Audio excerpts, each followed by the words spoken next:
Assalamualaikum warahmatullahi wabarakatuh. Nama saya Sumantri Wahibowo, NPM 721213286.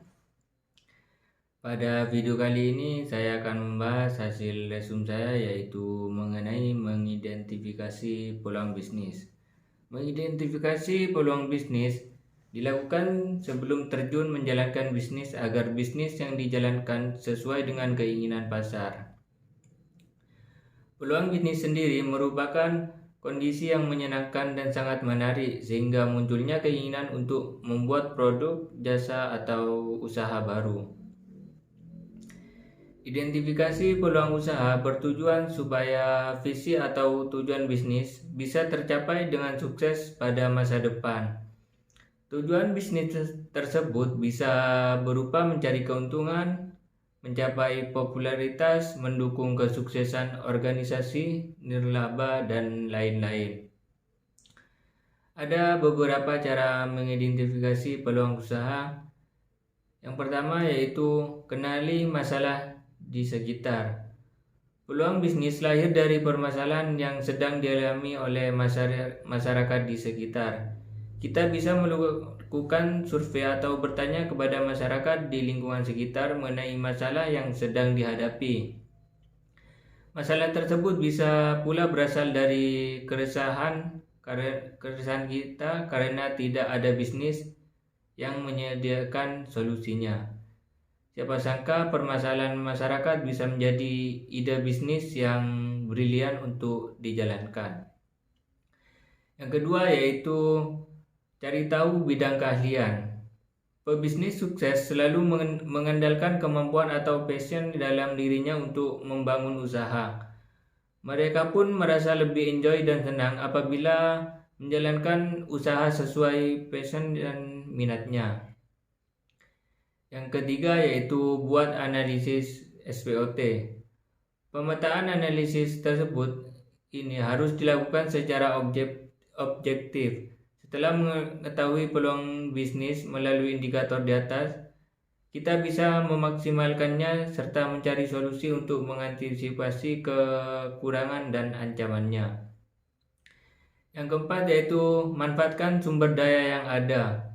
Buatlah daftar mengenai sumber daya yang diperlukan untuk menjalankan bisnis.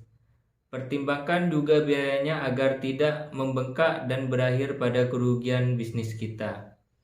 Ketika memilih bahan baku sebagai sumber daya, pilihlah bahan yang berkualitas tetapi memiliki harga yang terjangkau.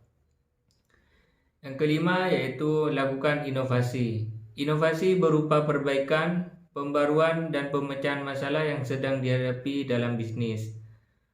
Pelanggan pun akan bertahan dan puas menggunakan produk jika kita terus berinovasi.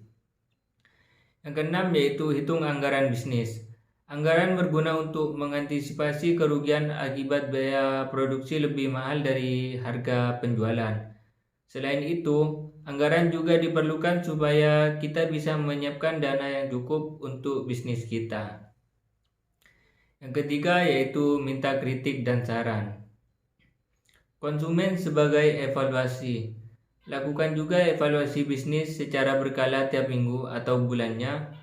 Dari hasil evaluasi tersebut, kita bisa mengetahui kekurangan bisnis kita serta mencari solusinya.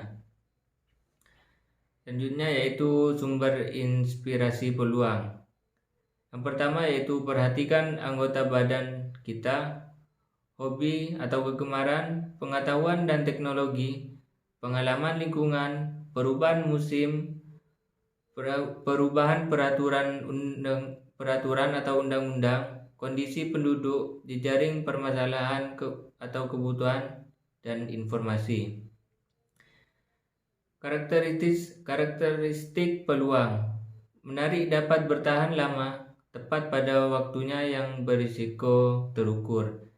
Selanjutnya yaitu langkah-langkah mengeksekusi peluang bisnis. Yang pertama yaitu pastikan peluang yang akan ditindaklanjuti. Yang kedua, sesuaikan dengan kondisi. Yang ketiga, internal dan eksternal kita. Yang keempat, bangun ide bisnis yang tepat. Yang kelima, susun perencanaan usaha yang jelas. Dan yang terakhir yaitu jalankan ide bisnis kita. Mungkin hanya itu materi yang bisa saya resum. Kurang lebihnya mohon maaf. Wassalamualaikum warahmatullahi wabarakatuh.